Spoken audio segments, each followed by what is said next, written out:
Hello everyone, स्वागत है एक बार फिर से आप सभी साथियों का शिक्षा संकल्प के इस ऑनलाइन यूट्यूब प्लेटफॉर्म पर। कैसे हैं आप सभी दोस्त? आशा करते हैं कि आप लोग बहुत ही अच्छे होंगे, स्वस्थ होंगे। आप सभी जानते हैं डेली सुबह 11:30 बजे जीके जीएस की स्पेशल क्लास होती है जो कि बीएड एंट्रेंस एग्जाम 2026 के लिए महत्वपूर्ण है। आप किसी भी स्टेट से हैं, उस स्टेट की बीएड प्रवेश परीक्षा की तैयारी कर रहे हैं, डेली सुबह 11:30 बजे इस क्लास को करना बिल्कुल मत भूलिएगा।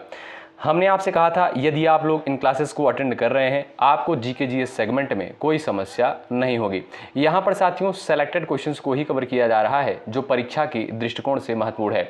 आप लोग पिछले वर्ष का पेपर उठाकर देखेंगे तो पाएंगे बिल्कुल इसी पैटर्न पर सवाल पेपर में पूछे जा चुके हैं। आइए शुरुआत करते हैं। आप लोग पूरे धैर्य के साथ अंत तक इस पूरी क्लास में बने रहिएगा। पहला प्रश्न सभी लोग देखें, भारतीय संविधान का कौन सा अनुच्छेद जो है विभिन्न आधारों पर किसी भी भारतीय नागरिक के साथ भेदभाव से संबंधित है? अनुच्छेद 11 है, 19 है, 13 है और आपका दिया है 15। मोस्ट इंपॉर्टेंट सवाल है एग्जाम के दृष्टिकोण से, वेरी इंपॉर्टेंट है, आंसर दीजिएगा आप लोग।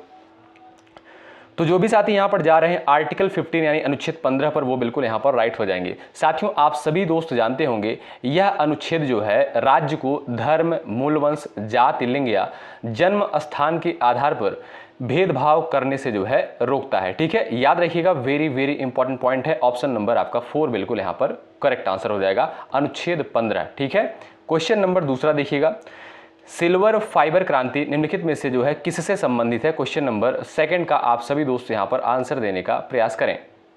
चलिएगा, सिल्वर फाइबर क्रांति जो है किससे संबंधित है? यहां पर जो लोग जा रहे हैं ऑप्शन नंबर डी पर, कपास पर जा रहे हैं, वो बिल्कुल यहां पर करेक्ट हो जाएंगे। साथियों याद रखिएगा आप लोग, सिल्वर फाइबर क्रांति का संबंध जो है वो आपका कॉटन यानी कपास से है, तो यहां पर जो लोग जा रहे हैं ऑप्शन नंबर डी पर, वो बिल्कुल यहां पर करेक्ट हो जाएंगे। अगला सवाल देखिएगा, क्वेश्चन नंबर 3 आपके स्क्रीन पर लग चुका है, सभी दोस्त यहां पर आंसर दीजिएगा। भारतीय मानक समय की गणना डैश के क्लॉक टावर से की जाती है। आप लोग सभी दोस्त यहां पर आंसर देने का प्रयास करें। भारतीय मानक समय की गणना जो है ये आपका किस क्लॉक टावर से करी जाती है? यहां पर आप सभी दोस्त आंसर दे सकते हैं। हमीरपुर है, रामपुर है, मिर्जापुर है, संबलपुर है। ये प्रश्न आपकी परीक्षा के लिए बेहद इंपॉर्टेंट है। जो लोग जा रहे हैं यहाँ पर मिर्जा पर, ऑप्शन नंबर सी पर, वो बिल्कुल यहाँ पर राइट हो जाएंगे। ठीक है, ऑप्शन नंबर सी दोस्तों यहाँ पर बिल्कुल करेक्ट आंसर हो जाएगा।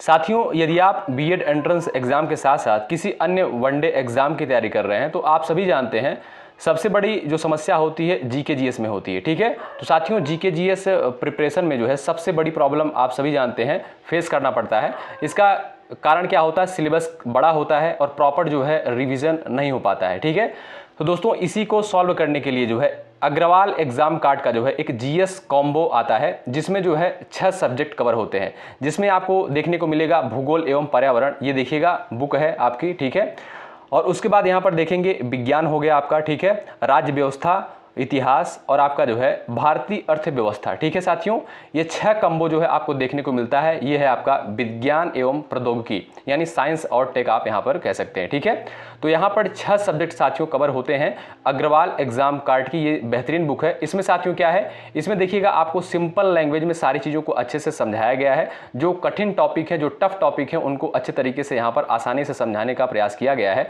तो बेहतरीन बुक है, तो आप लोग इस बुक को जो है चेकआउट कर सकते हैं। बहुत अच्छी बुक है, यहाँ पर चीज़ों को जो है अच्छे तरीके से एक्सप्लेन किया गया है। और ध्यान रखिएगा साथियों, इस बुक में साथियों जो है सारी चीज़ों को टेबल फॉर्म में और आप देखेंगे पॉइंट वाइज चीज़ों को कवर किया गया है। जैसे देखिएगा ये भारतीय राज्य व्यवस्था की बुक है, तो आप देखेंगे यहाँ पर किस तरीके से चीज़ों को दिया गया है। आप ध्यान से देखिएगा, बहुत अच्छे तरीके से यहाँ पर इस बुक को डिज़ाइन किया गया है। ये आपका राज्य व्यवस्था का सिलेबस हो गया। उसके बाद आप देखेंगे, देखिएगा जैसे यहाँ पर दिया है संविधान की ऐतिहासिक पृष्ठभूमि एवं निर्माण, तो यहाँ पर आपको अच्छे तरीके से इस टॉपिक को पढ़ेंगे, पॉइंट वाइज सारी चीज़ों को यहाँ पर देखेंगे। ठीक है, पढ़ेंगे। उसके बाद साथियों यहाँ पर देखिएगा सारी चीज़ों को जो है फिर यहाँ पर जो इंपॉर्टेंट पॉइंट एग्जाम के लिए बन सकते हैं यहाँ पर आपको टेबल फॉर्म में जो है देखने को मिल जाएगा। ये देखिएगा, ठीक है, यहाँ पर देखेंगे आप लोग टेबल फॉर्म में जो है आपको चीज़ें यहाँ पर देखने को मिल जाएंगी जो चीज़ें इंपॉर्टेंट होंगी। उसके बाद साथियों यहाँ पर इससे संबंधित आपको महत्वपूर्ण क्वेश्चन भी मिल जाएगा जो एग्जाम के लिए बेहद इंपॉर्टेंट है। ठीक है, तो आप लोग साथियों इस बुक को चेकआउट कर सकते हैं। इसका लिंक आपको कहाँ मिलेगा, इस वीडियो के डिस्क्रिप्शन बॉक्स में आपको लिंक मिल जाएगा। तो इन बुकों को आप लोग जो है जीके जीएस की तैयारी के लिए ले सकते हैं, परचेस कर सकते हैं। बहुत बेहतरीन बुक है, यहाँ पर सारी चीज़ों को अच्छे से यहाँ पर कंसाइज किया गया है और हमने इस बुक को खुद देखा, बहुत अच्छे तरीके से यहाँ पर सारी चीज़ों को डिस्क्राइब किया गया है। ठीक है, चलिए क्वेश्चन नंबर 4 का सभी लोग यहां पर आंसर देने का प्रयास करें। निम्नलिखित में से कौन जो है इंग्लिश चैनल तैरकर पार करने वाली पहली भारतीय महिला थी? आरती साहा, उज्ज्वला राय, निशा बाजरा, कर्णम मलेश्वरी। क्वेश्चन नंबर 4 का आंसर करें, वेरी वेरी इंपॉर्टेंट सवाल है, बताएं। यहां पर जो साथी जा रहे हैं ऑप्शन नंबर ए पर आरती साहा पर, वो बिल्कुल यहां पर राइट हो जाएंगे। ठीक है, ए ऑप्शन साथियों आपका बिल्कुल यहां पर करेक्ट आंसर होगा। क्वेश्चन नंबर 5वां देखिएगा, खम्पत जनजाति जो है किस राज्य में पाई जाती है? क्वेश्चन नंबर 5 का आप लोग यहां पर आंसर देने का प्रयास करें। असम में, अरुणाचल प्रदेश, नागालैंड और आपका दिया है मणिपुर। क्वेश्चन नंबर 5 का राइट आंसर यहां पर आपका क्या हो जाएगा? सभी दोस्त आंसर देने का प्रयास करेंगे। चलिए, तो साथियों आप देखेंगे जो खम्पत जनजाति है ये आपका मुख्य रूप से अरुणाचल प्रदेश में पाई जाती है। ऑप्शन नंबर 2 पर जो दोस्त यहां पर जा रहे हैं वो बिल्कुल राइट हो जाएंगे। क्वेश्चन नंबर 6वां देखिएगा, भारत के नेपोलियन समुद्रगुप्त को जो है किस रूप में जाना जाता है? बताइए। क्वेश्चन नंबर 6 का राइट आंसर यहां पर आपका क्या हो जाएगा? सभी दोस्त बताएं। चलिएगा, क्वेश्चन नंबर 6 का सभी लोग यहां पर आंसर करें, वेरी वेरी इंपॉर्टेंट सवाल है दोस्तों। एक सवाल पेपर में पूछा गया कि समुद्रगुप्त को जो है किस नाम से जाना जाता है? याद रखिएगा, भारत का नेपोलियन। अगर आपसे पूछा जाए कि भारत का नेपोलियन किसे कहा जाता है तो याद रखिए साथियों, समुद्रगुप्त को जो है भारत का नेपोलियन कहा जाता है। यह प्रश्न आपका पेपर में आ चुका है। ठीक है, और यहां पर दोस्तों देखेंगे महाराजा धीराज की बात करें तो आप लोग याद रखिएगा चंद्रगुप्त प्रथम को, किसे? चंद्रगुप्त प्रथम को जो है महाराजा धीराज के रूप में जाना जाता है। ठीक है, तो यहां पर आपसे सवाल क्या किया है, भारत के नेपोलियन समुद्रगुप्त को किस रूप में जाना जाता है? प्रथम वीर, महाराजा, महाराजा धीराज, इनमें से कोई नहीं। ऑप्शन नंबर डी आपका यहां पर बिल्कुल राइट आंसर हो जाएगा। अगला सवाल देखें, क्वेश्चन नंबर 7वां, निम्नलिखित में से किस ग्रह पर जो है दिन सबसे छोटा होता है? क्वेश्चन नंबर 7 का उत्तर यहां पर आप लोग बताइए। चलिए, सभी साथी यहां पर उत्तर देने का प्रयास करें, निम्नलिखित में से किस ग्रह पर दिन सबसे छोटा होता है? यहां पर जो लोग जा रहे हैं ऑप्शन नंबर ए पर पृथ्वी पर, वो बिल्कुल राइट हो जाएंगे। ठीक है दोस्तों, मंगल को आप जानते हैं लाल ग्रह कहा जाता है और बुध को जो है सौरमंडल का सबसे छोटा ग्रह कहते हैं, और शुक्र को आप जानते हैं पृथ्वी की जुड़वा बहन कहा जाता है और इसे चमकीला ग्रह भी कहते हैं। और अगर आपसे सवाल पूछे कि सौरमंडल का सबसे गर्म ग्रह कौन सा है तो वो आप कहेंगे शुक्र। ठीक है, और इसे साथियों भोर का तारा भी कहते हैं और सांझ का तारा भी कहा जाता है। इन सारे पॉइंट्स को याद रखिएगा, कई बार हमने इसका रिवीजन जो है आपको करवाया है क्योंकि महत्वपूर्ण है। अगला सवाल देखें, ब्लू जे या इंडियन रोलर कितने भारतीय राज्यों का राज्य पक्षी है? क्वेश्चन नंबर 8 का उत्तर आप लोग बताइएगा। चलिए, जिसे साथियों नीलकंठ कहा जाता है, क्या भाई? नीलकंठ भी कहा जाता है। चलिए, यहां पर आपका राइट आंसर क्या हो जाएगा? जो लोग जा रहे हैं ऑप्शन नंबर डी पर, 3 पर, वो बिल्कुल यहां पर राइट हो जाएंगे। ठीक है, तो साथियों ब्लू जे या इंडियन रोलर जो है कितने भारतीय राज्यों का राज्य पक्षी है? वो है आपका 3 राज्यों का। कौन कौन से राज्य हैं? उड़ीसा है आपका, तेलंगाना है और आपका कर्नाटक। ठीक है, इसे साथियों नीलकंठ नाम से भी जानते हैं इस पक्षी को। अगला सवाल देखें, क्वेश्चन नंबर 9 है, श्वसन मार्ग के ऊपरी भाग में जो है स्थित सूक्ष्म बालों जैसी संरचना को क्या कहा जाता है? क्वेश्चन नंबर 9 का उत्तर करें। चलिए, सवाल नंबर 9 का राइट आंसर क्या हो जाएगा? सभी दोस्त प्रयास करिएगा उत्तर देने के लिए।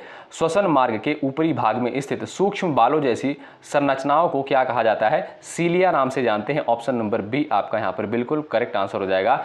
साथियों, सीलिया नाक और श्वसन नली में पाए जाने वाला जो है छोटा बाल होता है, आप जानते हैं, जो धूल और कीटाणुओं को फेफड़े में जाने से रोकने का कार्य करता है। ठीक है, तो बी ऑप्शन आपका राइट है। अगला सवाल, किस प्रकार की मिट्टी में जो है गर्म मौसम में दरारें पड़ जाती हैं? क्वेश्चन नंबर 10 का उत्तर करें। चलिए, क्वेश्चन नंबर 10 का राइट आंसर क्या हो जाएगा? यहां पर सभी प्यारे दोस्त आंसर देने का प्रयास करें। किस प्रकार की मिट्टी में गर्म मौसम में दरारें पड़ जाती हैं? पीली मिट्टी है, लेटेराइट है, जलोढ़ है और आपका दिया है काली मिट्टी। क्वेश्चन नंबर 10 का राइट आंसर यहां पर आप लोग बता दीजिएगा। तो जो लोग जा रहे हैं काली मिट्टी ऑप्शन नंबर डी पर, वो बिल्कुल राइट हो जाएंगे। साथियों, काली मिट्टी आप जानते होंगे ये कपास की खेती के लिए बहुत बेहतर मानी जाती है। क्या भाई? कपास की खेती के लिए बहुत बेहतर मानी जाती है काली मिट्टी। और इसे किस नाम से जानते हैं ये भी याद रखिएगा, इसे साथियों रेगुर मृदा के नाम से भी जानते हैं। साथियों ये प्रश्न पेपर में पूछा जा चुका है कि काली मिट्टी को अन्य नाम से जानते हैं, वो है आपका रेगुर। याद रखिएगा, इसे जो है रेगुर मृदा के नाम से भी जानते हैं, इस पॉइंट को याद रखें, ठीक है। तो यहां पर जो लोग जा रहे हैं ऑप्शन नंबर डी पर, वो बिल्कुल यहां पर करेक्ट हो जाएंगे। अगला सवाल ये रहा भाई, कोयले की खानों में जो है निम्नलिखित में से कौन सी गैस विस्फोट का कारण बनती है, बताइए। कार्बन डाइऑक्साइड यानी CO2, नाइट्रोजन हो गया आपका, ब्यूटेन हो गया आपका, मीथेन हो गया। क्वेश्चन नंबर यहाँ पर 11 दिया है, सभी दोस्त यहाँ पर आंसर देने का प्रयास करें, फटाफट उत्तर दीजिएगा। चलिएगा, यहाँ पर आपका सही उत्तर क्या हो जाएगा, सभी दोस्त यहाँ पर आंसर देने का प्रयास करें।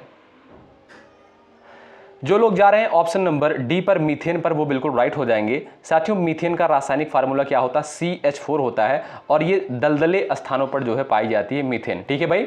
तो अगर आपसे पूछा जाए कि कोयले की खानों में निम्नलिखित में से कौन सी गैस विस्फोट का कारण बनती है, तो आप बताइएगा ब्यूटेन, ऑप्शन नंबर 4 बिल्कुल राइट आंसर है। नेक्स्ट देखिएगा, पश्मीना जो कि साथियों एक उत्तम ऊन है, पहली बार किस राज्य में बनाया गया, बताइएगा।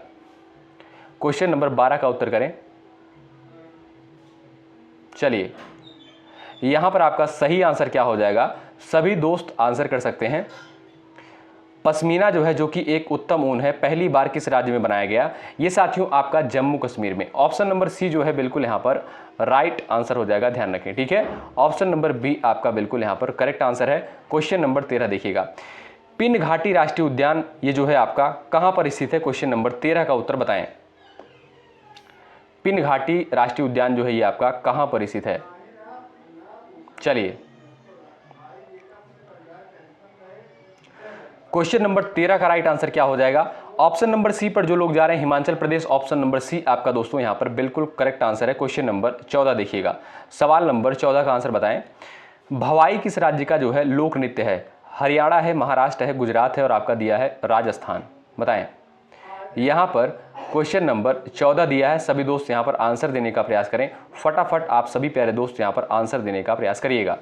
भवाई जो है किस राज्य का प्रमुख जो है लोक नृत्य है, तो आप देखेंगे साथियों ये आपका राजस्थान राज्य का है। ऑप्शन नंबर डी जो दिया है बिल्कुल यहाँ पर करेक्ट आंसर हो जाएगा, ध्यान रखें साथियों। भवाई जो है ये आपका राजस्थान का एक अत्यंत कठिन और पारंपरिक लोक नृत्य, ध्यान रखिएगा, यहाँ पर डी ऑप्शन बिल्कुल करेक्ट है। अगला सवाल, भारत में नीली क्रांति के जनक के रूप में किसे जाना जाता है, क्वेश्चन नंबर 15 का उत्तर बताएं।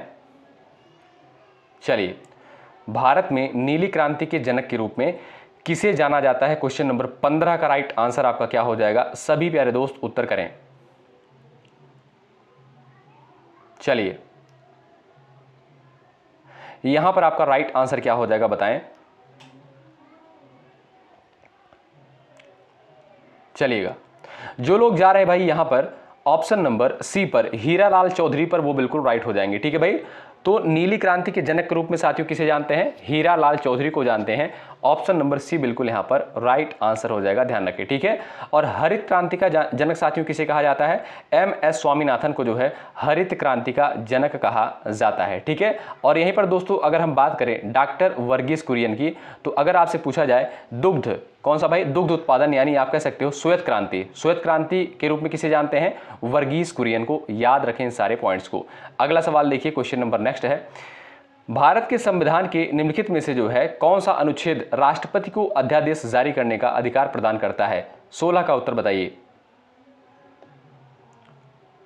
चलिए, भारत के संविधान के निम्नलिखित में से कौन सा आर्टिकल जो है राष्ट्रपति को अध्यादेश जारी करने का अधिकार प्रदान करता है, तो वो साथियों आपका अनुच्छेद 123 ए, ऑप्शन बिल्कुल राइट आंसर हो जाएगा। साथियों राष्ट्रपति जो है संसद के सत्र में न होने पर अनुच्छेद 123 के तहत जो है अध्यादेश जारी कर सकते हैं, ठीक है। तो यहां पर जो लोग ए ऑप्शन पर गए हैं वो बिल्कुल राइट होंगे। अगला सवाल ये रहा, मुद्रास्फीति जो है, मुद्रास्फीति शब्द जो है निम्नलिखित में से किस परिस्थिति से संबंधित है, मानसिक परिस्थिति है, पर्यावरण है, सामाजिक है, और आपका दिया है आर्थिक परिस्थिति। क्वेश्चन नंबर 17 का उत्तर आप कर सकते हैं, बताएं।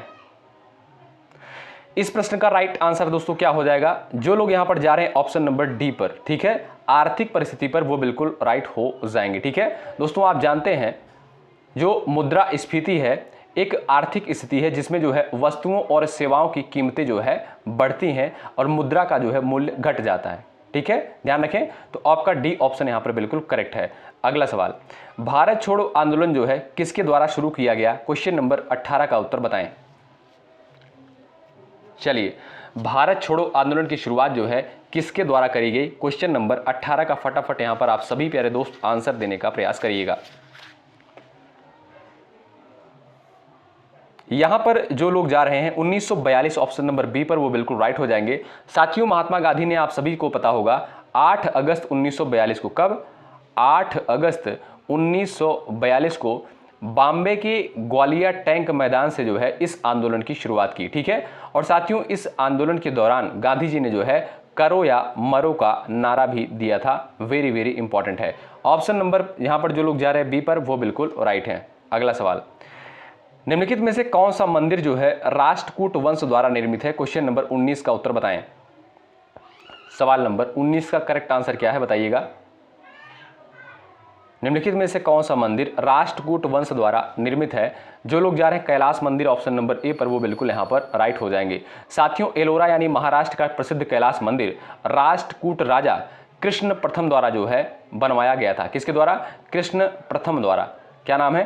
कृष्ण प्रथम, याद रखिएगा। ऑप्शन नंबर आपका ए राइट है। अगला सवाल, किस क्षेत्र में जो है सरस्वती सम्मान पुरस्कार दिया जाता है? 20 का उत्तर करें। सरस्वती सम्मान पुरस्कार जो है किस क्षेत्र में दिया जाता है? क्वेश्चन नंबर आपके सामने 20 है, इसका उत्तर बता सकते हैं। यहां पर जो दोस्त जा रहे हैं ऑप्शन नंबर बी पर, साहित्य, ऑप्शन नंबर बी आपका बिल्कुल यहां पर करेक्ट आंसर है। नेक्स्ट देखिएगा, 1930 में मुस्लिम लीग का अध्यक्ष जो है कौन था? बताइए। 21 का उत्तर बताइएगा।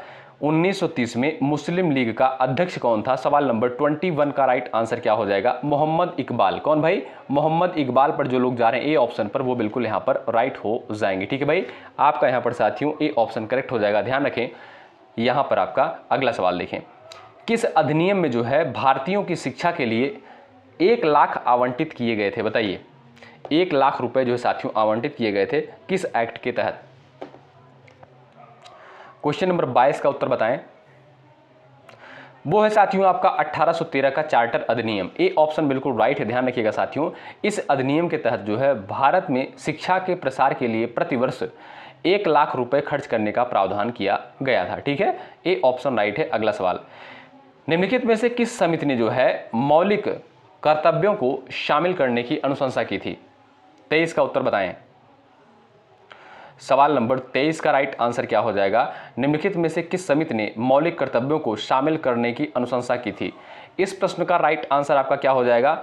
ऑप्शन नंबर डी पर जो लोग जा रहे हैं वो बिल्कुल राइट हो जाएंगे, स्वर्ण सिंह समिति। ठीक है साथियों, सरदार स्वर्ण सिंह समिति की सिफारिश पर जो है 42वें संविधान संशोधन 1976 के द्वारा जो है मौलिक कर्तव्य को भाग 4A के तहत जो है और अनुच्छेद 51A के तहत भारतीय संविधान में जोड़ा गया था। ठीक है, मौलिक कर्तव्य के बारे में कुछ पॉइंट्स आप लोग याद रखिए जो कि वेरी वेरी इंपॉर्टेंट है। अगर आपसे पूछा जाए कि मौलिक कर्तव्य की अवधारणा किस देश के संविधान से ली गई है तो आप कहेंगे रूस के संविधान से ली गई है, और इसका उल्लेख आप लोग देखेंगे भाग 4 क में देखने को मिलता है, और अनुच्छेद की बात करें 51 क में। ठीक है, याद रखें इन सारे पॉइंट्स को। और अगर आपसे पूछा जाए साथियों मौलिक कर्तव्य जो है वर्तमान समय में कितने निहित हैं, तो 11 मौलिक कर्तव्य हैं, ध्यान रखें। ठीक है भाई, अगला सवाल, अली वर्दी खान के बाद जो है बंगाल का नवाब कौन बना? क्वेश्चन नंबर 24 का उत्तर करें। अली वर्दी खान के बाद जो है बंगाल का नवाब कौन बना? 24 नंबर के क्वेश्चन का उत्तर बताएं। सिराजुद्दौला। कौन भाई? ऑप्शन नंबर सी जो है बिल्कुल राइट आंसर हो जाएगा। साथियों, अली वर्दी खान की मृत्यु के बाद जो है 1756 में उनकी नाती सिराजुद्दौला जो है बंगाल का नवाब जो है बना था। ठीक है, यहां पर आपका सी ऑप्शन बिल्कुल यहां पर राइट आंसर हो जाएगा। और आप सभी साथियों को पता होगा सिराजुद्दौला और अंग्रेजों के मध्य जो है एक बहुत ही फेमस युद्ध हुआ था, जो कि ऐतिहासिक घटना बहुत ही फेमस है। 1757 में जो है प्लासी का युद्ध लड़ा गया था। किसके मध्य? सिराजुद्दौला और अंग्रेजों के मध्य। ठीक है, अगला सवाल, निम्नलिखित में से कौन जो है भारत के तोते के रूप में जाना जाता है? यह प्रश्न आपका यूपी बीएड में पूछा जा चुका है। 25 का उत्तर बता दीजिए। यहां पर आपका सही उत्तर क्या हो जाएगा? सभी लोग प्रयास करें। जो लोग जा रहे हैं भाई यहां पर ऑप्शन नंबर सी पर अमीर खुसरो पर, वो बिल्कुल राइट हो जाएंगे। ठीक है भाई, भारत के तोते के रूप में साथियों किसे जानते हैं? अमीर खुसरो को जानते हैं। ऑप्शन नंबर आपका सी जो दिया है बिल्कुल राइट है। अगला सवाल, तराइन का जो है प्रथम युद्ध जो है साथियों कब हुआ था? क्वेश्चन नंबर 26 का उत्तर यहां पर आप लोग बता दीजिएगा। सवाल नंबर 26 का राइट आंसर क्या है, आप सभी दोस्त यहां पर प्रयास करें उत्तर देने के लिए। तो जो लोग जा रहे हैं ऑप्शन नंबर बी 1191 पर, वो बिल्कुल राइट हो जाएंगे। साथियों, तराइन का जो प्रथम युद्ध हुआ था, आप जानते हैं 1191 में जो है तराइन का प्रथम युद्ध हुआ था। किसके मध्य? पृथ्वीराज चौहान और मोहम्मद गोरी के जो है मध्य यह युद्ध लड़ा गया था। ठीक है, तो कब? 1191 में। बी ऑप्शन राइट है। अगला सवाल ये रहा, भारत में जो है आर्थिक सुधारों के बाद से अर्थव्यवस्था में निम्नलिखित क्षेत्रों में से किसने सबसे ज्यादा बढ़ोतरी की है? बताइए। क्वेश्चन नंबर 27 का उत्तर आप लोग यहां पर बता सकते हैं। भारत में आर्थिक सुधारों के बाद से अर्थव्यवस्था के निम्नलिखित क्षेत्रों में से किसने सबसे ज्यादा बढ़ोतरी की है? 27 का राइट आंसर आपका क्या हो जाएगा भाई? प्रयास करें उत्तर देने के लिए यहां पर। तो जो भी साथी जा रहे हैं तृतीय क्षेत्र, यानी तृतीय क्षेत्र साथियों कौन सा है? सेवा क्षेत्र। कौन सा? सेवा क्षेत्र है, आप जानते होंगे। तो ये आपका सी ऑप्शन बिल्कुल यहां पर राइट आंसर है। नेक्स्ट देखिएगा, डॉक्टर बी.आर. अंबेडकर द्वारा किस अनुच्छेद को जो है भारतीय संविधान का हृदय अथवा आत्मा के रूप में वर्णित किया गया है? मोस्ट इंपॉर्टेंट सवाल है, इस प्रश्न का उत्तर आप लोग करेंगे। चलिए सभी दोस्त क्वेश्चन नंबर 28 का उत्तर करें। तो आप सभी को पता होगा साथियों, अनुच्छेद 32, और अनुच्छेद 32 में किसका उल्लेख किया गया है? संवैधानिक उपचारों के अधिकार का वर्णन किया गया है। और साथियों अनुच्छेद 32 को जो है डॉक्टर बी.आर. अंबेडकर के द्वारा संविधान का हृदय अथवा आत्मा कहा गया है। तो ऑप्शन नंबर सी राइट है। नेक्स्ट यहां पर दिया है, डैश सरकार में जो है राजनीतिक शक्तियों को अधिक से अधिक नागरिकों में विभाजित किया जाता है? कुलीन तंत्र में, एक तंत्र में, धन तंत्र में, लोकतांत्रिक व्यवस्था में? बताएं किस सरकार में जो है राजनीतिक शक्तियों को अधिक से अधिक नागरिकों में विभाजित किया जाता है? यहां पर इस प्रश्न का राइट आंसर क्या हो जाएगा भाई? बताएं। जो लोग यहां पर जा रहे हैं भाई ऑप्शन नंबर डी पर, डेमोक्रेसी यानी लोकतांत्रिक व्यवस्था पर, वो बिल्कुल यहां पर करेक्ट होंगे। ठीक है, आपका डी ऑप्शन साथियों बिल्कुल सही हो जाएगा। नेक्स्ट, लघु पाषाण क्या होते हैं? पत्थर के औजार, लोहे के औजार, तांबे के औजार, ढाल? 30 का उत्तर करें। सवाल नंबर 30 का राइट आंसर क्या हो जाएगा? लघु पाषाण आप जानते हैं साथियों, ये आपके एक पत्थर के औजार होते हैं। ए विकल्प आपका बिल्कुल राइट है। नेक्स्ट, चंपारण आंदोलन जो है किस भारतीय राज्य में शुरू हुआ था? बताएं। सवाल नंबर 31 का उत्तर कर सकते हैं, चंपारण आंदोलन जो है किस भारतीय राज्य में शुरू हुआ था? 31 का राइट आंसर क्या है? वो हो जाएगा साथियों आपका बिहार। ठीक है साथियों, चंपारण सत्याग्रह जो है 1917 में बिहार में तिनकठिया प्रथा यानी नील की खेती के लिए साथियों के विरोध में जो है शुरू हुआ था। ठीक है, और यह साथियों भारत में महात्मा गांधी का पहला जो है सफल सत्याग्रह आंदोलन था। ठीक है, तो भाई अगर आपसे पूछा जाए कि चंपारण आंदोलन जो है किस भारतीय राज्य में शुरू हुआ था, तो आप बताइएगा बिहार में। ए ऑप्शन राइट है, वेरी इंपॉर्टेंट है, एग्जाम में आ चुका है। अगला सवाल, 8 ग्रहों में मंगल जो है सूर्य से कौन से स्थान पर स्थित है? चलिए यहां पर आपका सही आंसर क्या हो जाएगा? आप सभी दोस्त बता सकते हैं। आप जानते हैं साथियों ये आपका सूर्य हो गया, उसके बाद बुध, शुक्र, पृथ्वी, मंगल, यानी आप कह सकते हैं साथियों यहां पर चौथे स्थान पर है। कौन भाई? चौथे स्थान पर है। ठीक है, यहां पर जो लोग जा रहे हैं ऑप्शन नंबर डी पर, वो बिल्कुल करेक्ट है। अगला सवाल, सूर्य का चक्कर लगाने वाले सभी 8 ग्रहों के निश्चित पथ को क्या कहते हैं? 33 का उत्तर करें। भूभाग परिधि कक्षा परिमाप, ऑप्शन नंबर सी आपका बिल्कुल यहां पर राइट आंसर हो जाएगा। जो लोग सी विकल्प पर जा रहे हैं वो बिल्कुल राइट होंगे। अगला सवाल देखिए, मानव आंख के किस भाग पर जो है छवि बनती है? 34 का उत्तर करें।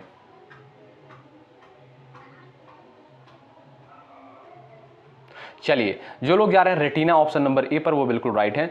साथियों मानव आंख के रेटिना पर जो है किसी वस्तु का वास्तविक और उल्टा प्रतिबिंब बनता है। प्रकाश की को जो है आंख में प्रवेश कराने और मोड़ने का मुख्य कार्य कॉर्निया करता है। ठीक है, तो यहाँ पर आपका ए ऑप्शन बिल्कुल राइट है। अगला सवाल देखें, जिस प्रक्रिया द्वारा शरीर से अपशिष्ट उत्पादों को हटाया जाता है उस प्रक्रिया को आमतौर पर किस नाम से जाना जाता है? 35 का उत्तर करें।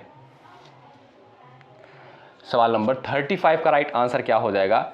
सभी लोग बता सकते हैं। जो भी साथी जा रहे हैं मलोत्सर्जन ऑप्शन नंबर सी पर, वो बिल्कुल यहां पर राइट होंगे। नेक्स्ट देखिएगा, डार्क पेशी यानी डायफ्राम जो कि आंख की पुतली को नियंत्रित करते हैं उन्हें जो है क्या कहा जाता है?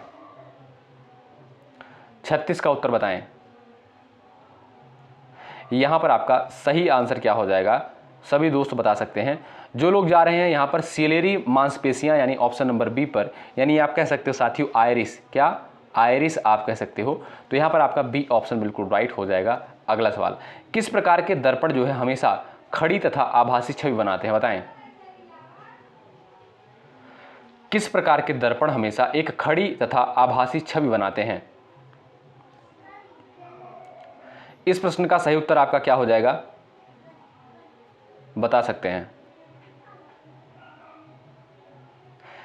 यहां पर आपका राइट आंसर क्या हो जाएगा भाई, बताएं। जो लोग जा रहे हैं उत्तल दर्पण ऑप्शन नंबर बी पर, वो बिल्कुल राइट होंगे। नेक्स्ट देखिएगा, किस घटना की वजह से जो है पानी के गिलास में रखा नींबू अपनी वास्तविक आकार की तुलना में बड़ा दिखाई देता है। आप एक गिलास साथियों वाटर लीजिए यानी पानी लीजिए और इसमें एक नींबू डाल दीजिए, तो आप बाहर से देखेंगे जो है नींबू बड़ा दिखाई देता है। किस कारण जो है नींबू बड़ा दिखाई देता है, तो प्रकाश के जो है अपवर्तन के कारण, ध्यान रखें। ऑप्शन नंबर आपका बी करेक्ट है। नेक्स्ट देखिएगा, MP3 प्रारूप जो है किसका है, बताएं। 39 का उत्तर दे दीजिएगा। MP3 जो है प्रारूप यह किसका है, ऑडियो, वीडियो, सामग्री या लेख, दस्तावेज, चित्र फाइल। सही उत्तर क्या है भाई, ऑडियो प्रारूप साथियों ये आपका होता है MP3, ऑप्शन नंबर ए बिल्कुल राइट है। ये साथियों आज की क्लास का लास्ट क्वेश्चन, इसका उत्तर आप करेंगे बिना बुझा हुआ चूना। इसका बताइएगा, बिना बुझा हुआ चूना का रासायनिक सूत्र साथियों क्या है, क्वेश्चन नंबर 40 का उत्तर करें। जो लोग ऑप्शन नंबर ए पर जा रहे हैं वो बिल्कुल यहाँ पर राइट हो जाएंगे, ठीक है। कुछ लोग बोलेंगे सर आप 50 क्वेश्चन बोलकर आज 40 क्वेश्चन ही करवा रहे हैं, तो भाई उसके लिए हमें माफ़ कीजिएगा आप लोग, ठीक है भाई। तो आज जो है कुछ कारणवश यहाँ पर जो है 40 क्वेश्चन को ही सिर्फ और सिर्फ डिस्कस किया जा रहा है, बाकी क्वेश्चन आपको अगली क्लास में करवाए जाएंगे। तो आप लोग अच्छे तरीके से इन सारे क्वेश्चंस को करते हुए चलें। वेरी वेरी इंपॉर्टेंट सवालों को यहाँ पर कवर किया जा रहा है जो एग्जाम के पॉइंट ऑफ व्यू से इंपॉर्टेंट है, ठीक है। चलिए दोस्तों, मिलते हैं आपसे अगली क्लास में। शुक्रिया, जय हिंद, जय भारत। यदि आप चैनल पर नए हैं सब्सक्राइब कर लीजिएगा, सेशन को लाइक कर दीजिएगा। शुक्रिया।